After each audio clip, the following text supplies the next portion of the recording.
For being with us. I'm Carol Alvarado, State Senator and Chair of the Senate Democratic Caucus. I'm going to kick things off, have some brief remarks, and then you'll hear from Dean Whitmire, Senators Miles, Johnson, and Gutierrez.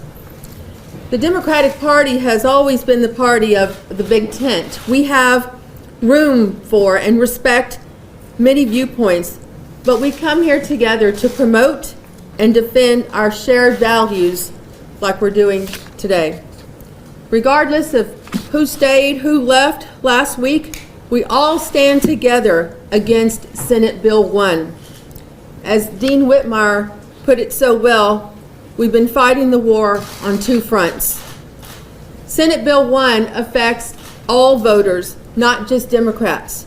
We stand here not just for Democrats, but for democracy. As many of you have reported on, members of our caucus were in D.C. last week.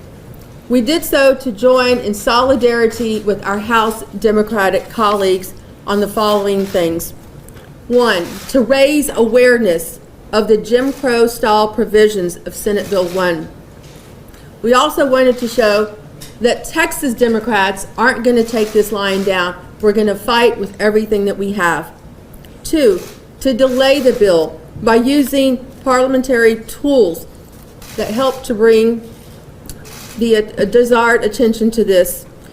Three, to urge Congress, specifically the Senate, to pass federal standards that preserve our civil rights. With complete support and solidarity with our House Democrats, the Texas Democrats are ready to bring the fight right here back to Austin. Despite our best efforts, this bill continues to make it troublesome for our disabled, for our seniors, allows untrained partisan poll watchers to bully, profile, and invade voters' privacy. It bans options that make it easier to vote for working class, like doing away with the 24-hour voting and the drive-through voting. It makes it harder to assist the elderly and disabled, and it does not allow for online voter registration. Now more than ever, as a caucus, we're here to uphold that every promise, not just a promise for certain people, but a promise to all people, that we stand for making it easier at the ballot box, and we will continue to take this fight on. Now I'd like to call on Dean Whitmire. Thank you, Chair Alvarado. When I took my mask off, I pulled my hearing aids out. So, listen, I'm here today to put a face on where we find ourselves at this point in the special session. I could make a heck of an argument that we should not even be in a special session. It's been my experience that special sessions are for unfinished business. What we're facing is a new agenda, a pretty much regular session. But it is what it is, and I want to first pay my respect to each and every one of my colleagues. We're united as a Democratic caucus in the state Senate. We had a couple of members that had conflicts, but each and every one of us represent close to 1 million people. We're not just a group that came together without a purpose. We're sent here to be the voice of a very diverse state of Texas. And I would reach out to all the stakeholders. I would start with the governor. Governor, you have a responsibility to represent our constituents as well as others. I have worked under 7 governors. The power of the governor's office is great. In '78, as a young state rep, I didn't want to do something. I didn't want to lower the speed limit because the federal government said you will or you'll lose your federal funding. I thought I was representing my district by saying no. Dolph Briscoe called me into his office. He called other House members. We heard each other's views. we came together with a solution. Governor Abbott, you haven't had one Democratic senator in your office. You spent more time with the governor of Florida than you have these honorable members of the Senate and the House. To break quorum as the House has, to go to Washington as these senators have done, is part of the legislative process. Those of us here on the floor last week fought as best we could to represent our districts. We actually opposed one of our Senate colleagues' proposals. I still think Senator Lucio's bill's bad. We fought and were effective on the Senate floor while our colleagues were fighting and talking to the national leadership. We had a two-front war. We will keep all of our options open as we go forward. But we cannot continue to divide this state by parties. We're all in this together. We are concerned about the impact the election proposal will have on Republican voters. Republican seniors will be intimidated by the new requirements of mail ballots. Republican voters will be intimidated by poll watchers. Let's sit down as legislators, the executive branch, Republican, Democrats, independents, and resolve this impasse. The public expects us to do it. But Governor, threatening to arrest us when you have first no authority to arrest House or Senator members is a non-starter. Welcome us into your office. Let's remember that you represent our district as well as the remainder of our colleagues' district.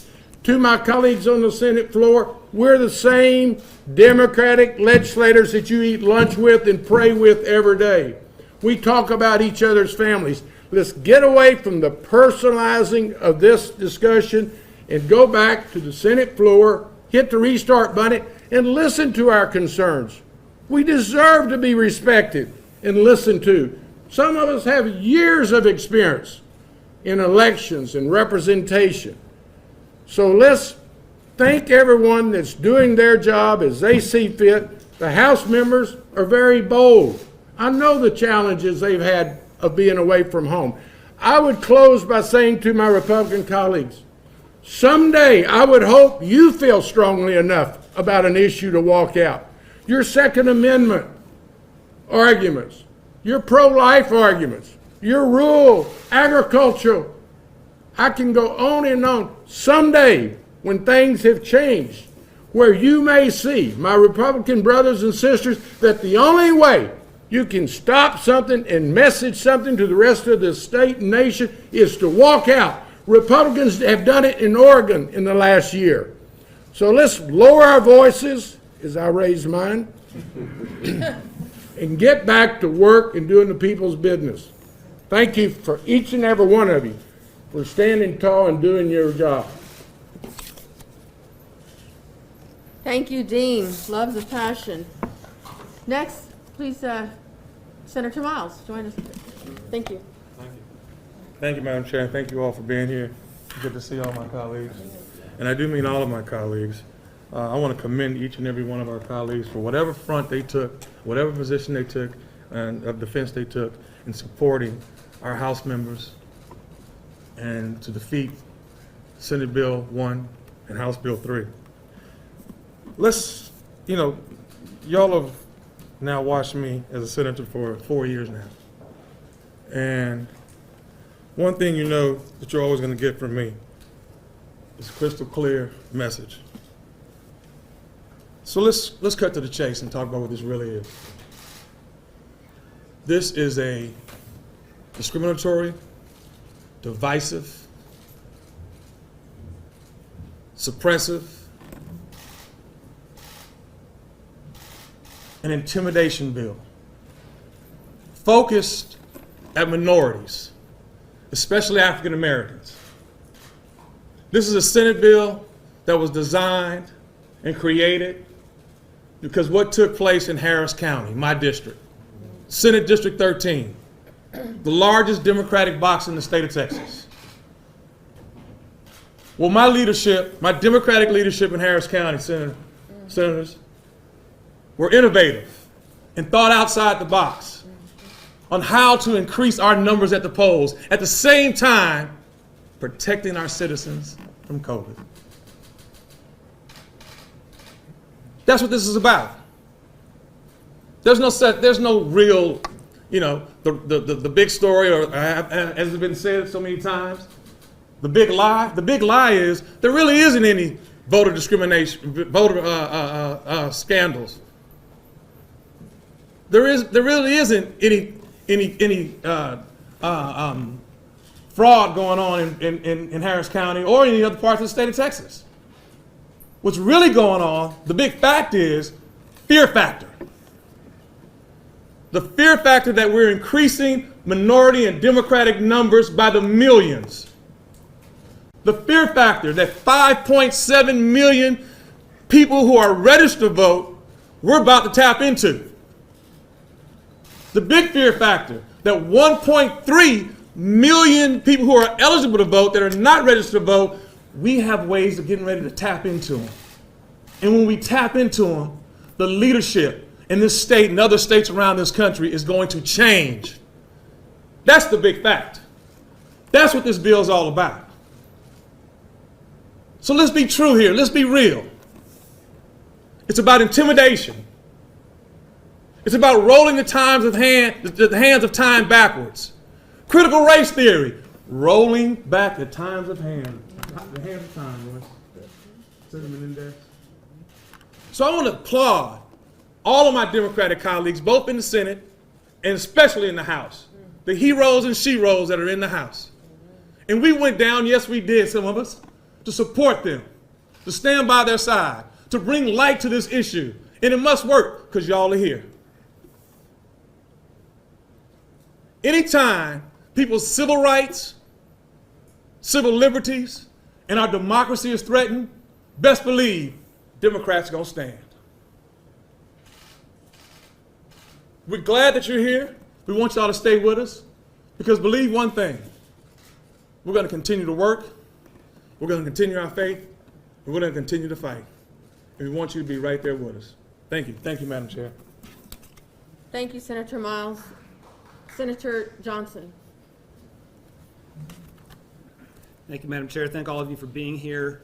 Just a little plug. I hate masks. I hate masks. We're here because not enough people have gotten the vaccines. Get the damn vaccines. I'm really tired of it. I know everyone else here is. Back to the subject.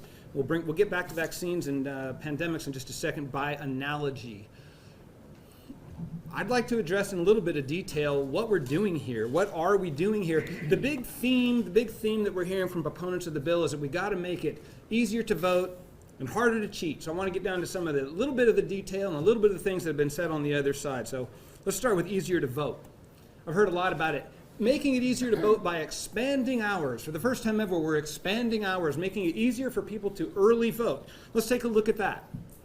41 counties are going to see their hours of voting expanded. 40 of them are Republican counties. One of them's a Democratic county. Thanks, guys. 3 counties are going to see their voting hours restricted. That's Bexar County, El Paso County, and Harris County.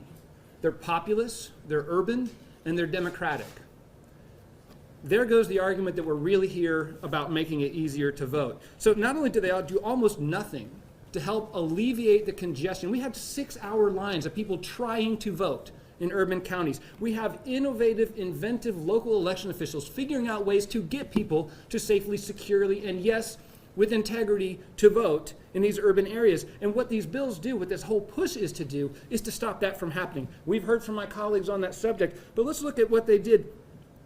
They're restricting the 24-hour measures, temporary structures, criminalizing, this one really gets me, criminalizing county registrars from sending out vote-by-mail applications. Think about that, because what is okay is for the Democratic Party or the Republican Party or candidates to send out vote-by-mail applications. Is that a higher level of integrity when the parties are controlling who gets vote-by-mail applications? Or should it be a neutral government agency that sends these things out? It's just sending the wrong message, folks. A lot of this is about sending the wrong message. So what about the hard to cheat factor? We've been talking about this for 6 months. The 22,000 hours the Attorney General spent looking for fraud, and they're prosecuting like 46 cases. Most of them are because people changed their addresses. Can you imagine what would happen if we spent 22,000 hours looking for a COVID case, we found a handful of them, and then had statewide mask mandates, shut down restaurants?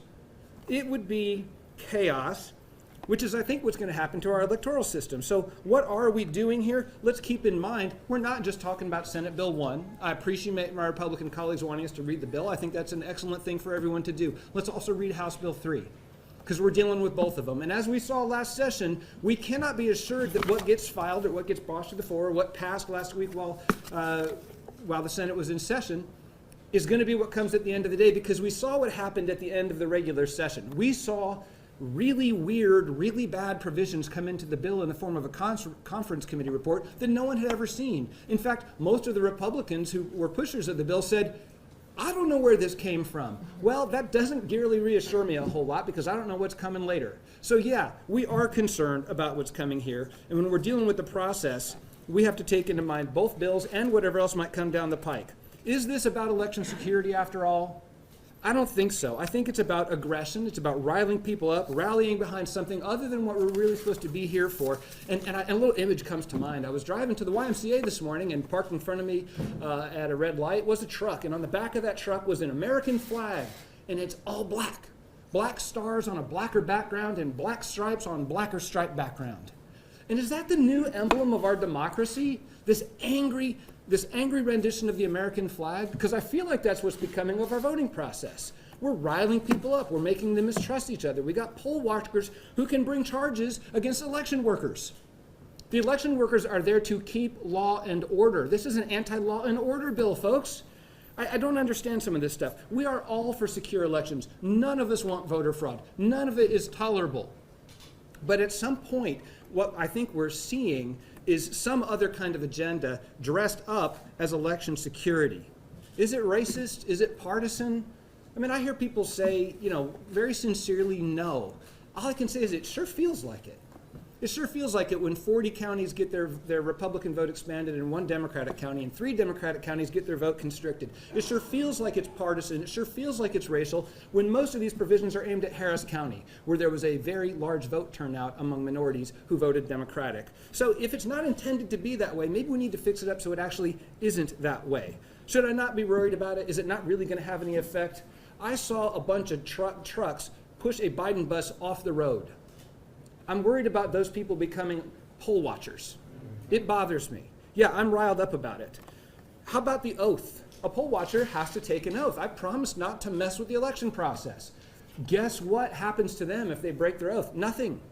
Nothing. If you're an election worker and you violate any provision of the election code now, you can be subject to civil penalties, monetary penalties, injunctive relief. But if you are a poll watcher and you break your oath not to interfere with the process, nothing. You might get kicked out, but under the House bill, you have to get a warning first. This is an imbalance of power, folks. The last thing I want to address.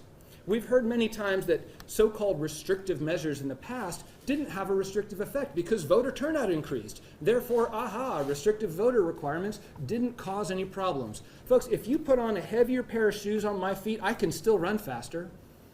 It doesn't mean the shoes didn't slow me down. Yeah, we had a bigger turnout, but it would have been even bigger if we hadn't had more restrictive voting laws. What's missing from this conversation is sincere measures to facilitate the vote. The real measures that are in the Barbara Jordan Act. The real measures that would bring Texas into the 21st century. Online voter registration, I've heard it said Texas for the first time has online voter registration. You know what? There's some truth to that. It's a partial truth because the courts forced us to do it. The court said you're out of line with the law because the law requires you to have online. If you're able to renew your driver's license online, you also get to register to vote online.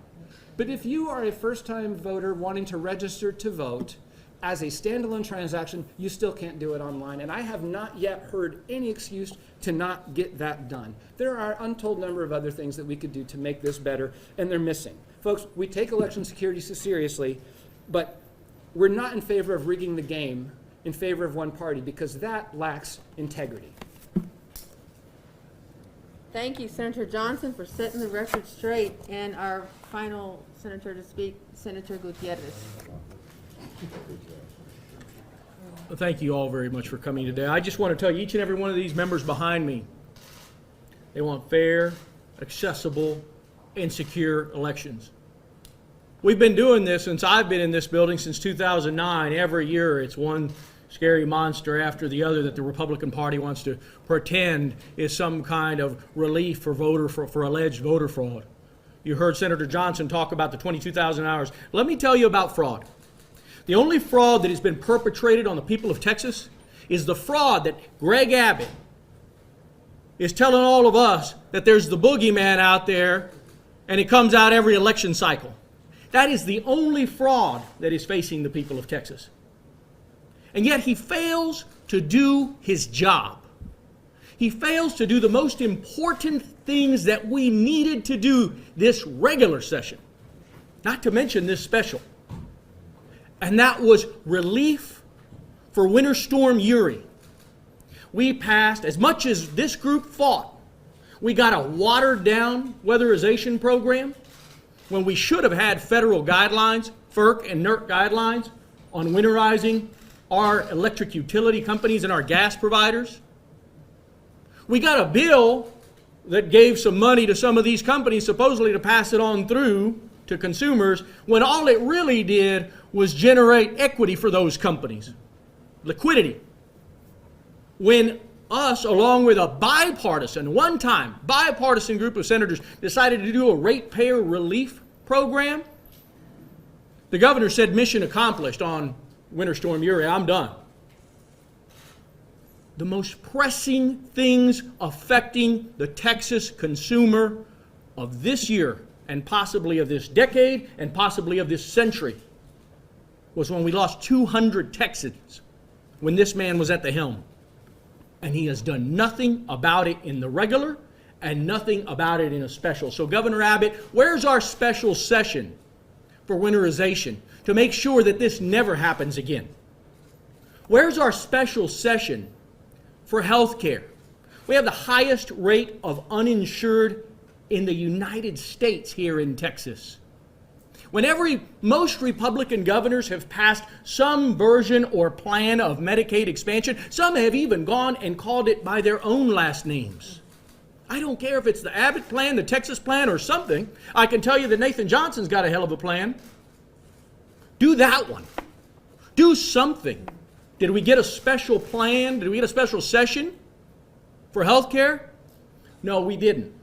2020, we saw the highest rate of mass shootings in the state of Texas. And when our own lieutenant governor, after they did all of their governor's roundtables and all their work sessions on this, even the lieutenant governor said, you know what? We do need universal background checks. The lieutenant governor, did you ever think you'd hear Dan Patrick say that? But he did. What did we get? We didn't get a damn thing.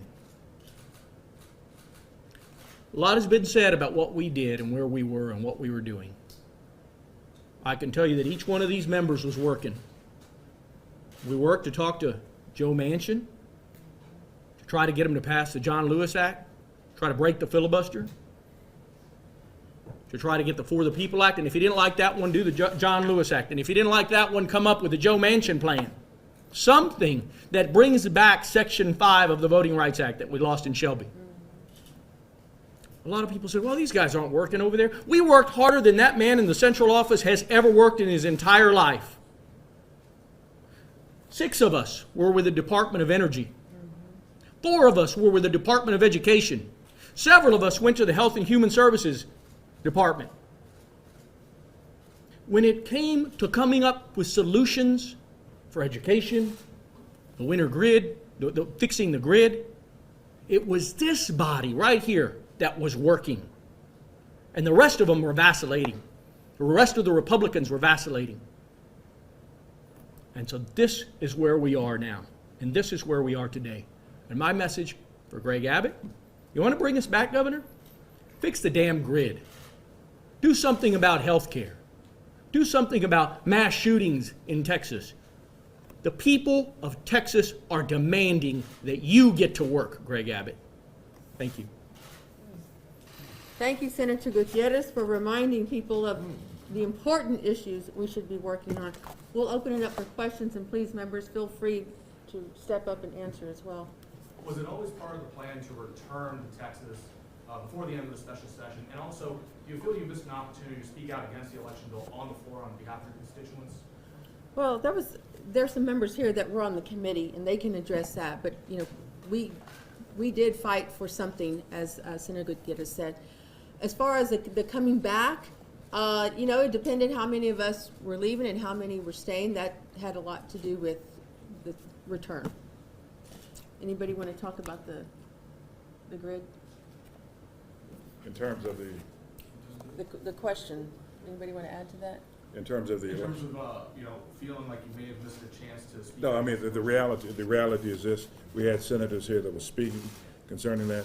And what's gonna happen is that this is gonna be, we're gonna have to do this again, okay? There's gonna be another session concerning this. We'll have an opportunity to kind of review what was said in the regular session, the first special session, to be prepared for the second called special session. Some of you have mentioned governor powers, and I'm wondering if we could kind of tie the pandemic powers and the governor conversation together. Should Texas adopt stronger measures to rein in the governor's powers during a pandemic or a similar disaster?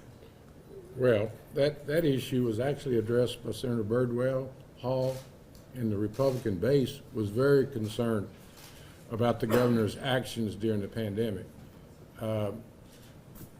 We think the governor should listen to the people of Texas. We're wearing masks today because the people of Texas are afraid of the virus. And we would urge the governor to listen to people of Texas, the local officials who are charged with that responsibility. Back to your term, we decided very on we wanted to be where we could be most effective. It's a personal decision. I remained here to fight. Saturday morning, I was in an African-American district fighting a landfill expansion, honoring John Lewis Saturday night, while these colleagues were working the Hill. So there's no ideal model. You have to use your judgment. You got to listen to your district and be as effective as possible. And as I said when I was up here earlier, we will continue to monitor events. We keep all of our options open. I've been in at least 3 quorum breaks, which we did not have to break quorum because the House did such a great job. I broke quorum in '81 over redistricting. They were merging and pairing members unnecessarily. So to protect the body and those members, we left. Obviously, 2003, we left. I did what I thought needed to be done, the most effective position for my district. 35 days, I determined my most effective position and role would be on the Senate floor. So as we stand before you today, we're doing our jobs in the most effective fashion possible. We're reaching out, obviously, to the other side to join us in being effective. But we cannot have this continuing division and breakdown. As I said, Governor, you need to call us in. You need to meet us. We would like to go over the bill. I'd like to emphasize to him what poll watchers are going to do to his voters. You know, this does apply to the primary. And the Republican Party is very divided. They've got some very radical voices that might want to become poll watchers in Republican primaries. We have to guard Texans and be truthful with them that this is not about voter fraud. It's as Senator Boers and Johnson and others have so eloquently pointed out and documented, that is to suppress voters. Changing hours and days has nothing to do with fraud. It has to do with convenience and availability of people to their voting process. How much is it weighing on you guys that your staffs, Republican and Democrat, ain't gonna get paid on September 1st? Well, you know, they may not get a check from the state, but every one of us is bound and determined to take care of our staffs. We care about our staffs, and I know what that cost is going to be, and I know that the members behind me will stand up and take care of their staffs. The fact that the governor is acting like a dictator, because that's like dictatorial. I mean, what are you thinking? You're just going to wipe out the legislative branch of government? We're not in Cuba. We're not in communist China. So, one, you can't arrest us, and two, you can't wipe out a branch of government. So I'm not worried about that. To your question, we were in Washington in order to highlight the differences between what Texas already has. So when we met with Senator Manchin, he did not realize how restrictive voter ID laws are here. He did not realize to the extent that the poll watchers would have free reign, the criminalization of election judges. So a lot of the folks in Washington aren't aware of how bad the bill actually is. And so what happens is, in these little snippets and sound bites, you can't understand the severity of the matter. And so that's why it was important for us to go and help deliver the message and show support. But the fact of the matter is, just like you see here, all of us here are united against this bill. Why? Because it suppresses votes. It makes it harder for our constituents to vote, and we will stand and we will fight wherever it takes to make sure that no one who is eligible to vote is turned away or made to feel intimidated by their decision to vote however they want to vote. Senator, do you think you've changed any minds in D.C., like Senator Manchin and others Yeah. who you talked with? I think we definitely had an impact. I think we're not the only ones to say that. If you watch Senator Klobuchar, she talked about the fact that, so yeah, I think we had an impact. And some of Not us, just in- yeah, Not just in DC, we've changed the minds of people in America. right. Okay, because we've got national coverage of what's going on right here in the state of Texas. So people all across this country understand what's going on, and they're writing and emailing and supporting us. And some of us, it was our second trip in a month, I think, to DC. So we had, sometimes 2 meetings with senators we'd already talked to, but it just raised the awareness. I am friends with Senator Sinema. She is very key in this debate. We had a phone conversation, and she's following what we're doing, but I was able to deliver an even clearer message and clarify some things so she realizes the severity of this bill. And also, hopefully what we're doing sends a message to other legislative bodies across the state. You don't just have to lie down and take this. You can fight. And that's why we've chosen, some of us, we took our fight to DC, and then some of our members stayed here and fought on the floor. Carol, I have to say something about that too. We didn't just go there to change the minds of Joe Manchin or Kristen Sinema or anybody else. We also went to learn about what they're thinking, learn about their process, and what are the other possible avenues. If the filibuster's not going to break, how do we get there? How do we move something else? Who else do we need to talk to? So it's not, I don't think I've ever changed anybody's mind about anything. I might try, but as Dean Whitmire said, this is a process. And we went there to engage in that process. We learned a lot, and I think they heard from us, and I think there is more momentum, certainly more light on the subject than there's ever been before. So I think it was successful. The House broke quorum this time. Is the Senate discussing taking on that role the next session? When this Let me just say, Madam Chair, Sure, go ahead. all aisle twos are on the table, okay? And we want to, I think that what we want to have happen is what Senator Whitmire said, is to sit down with the governor, to look at the Barbara Jordan Act, Fair Election Act, look at Senate Bill 1 and see whether the two can, and also House Bill 3, see whether we can bring together all 3 of them to something that makes sense for all Texans. So all twos are still on the table. What we would prefer to do is to sit down with the governor and come up with something that's going to be agreeable to all Texans and truthful to all Texans and expansive of each Texan's voting rights and accessibility. Going back to the governor's powers, after saying that everything that needs to be done was done on group reform, declining to add that to the special session, then kind of turned around and ordered his appointee to the PUC to take a number of steps, several of them that seem to go beyond to do what the legislature decided not to. The bottom line is, and Senator Gutierrez did such a great job, we are no better prepared for the next freeze than we were the last one. For the governor to say it's behind us, we know better.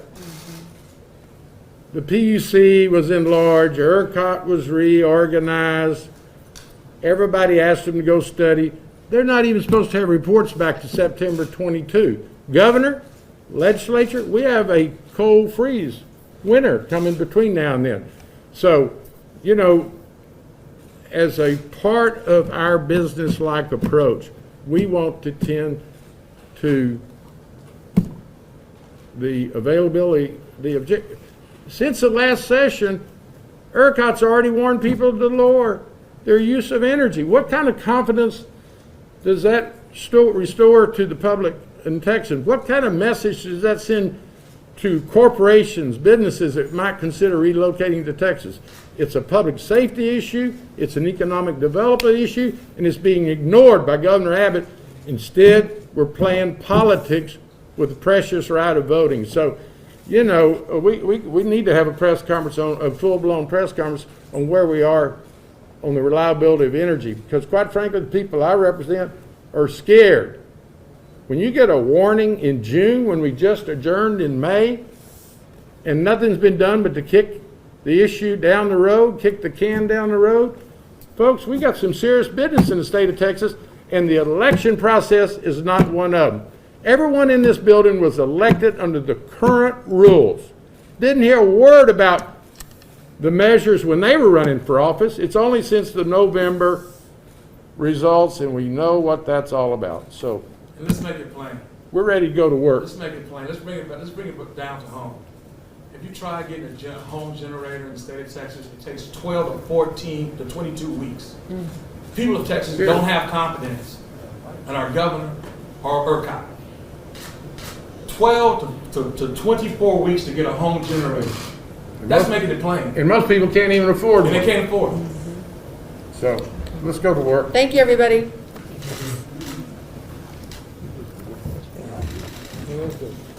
Good job, Bill.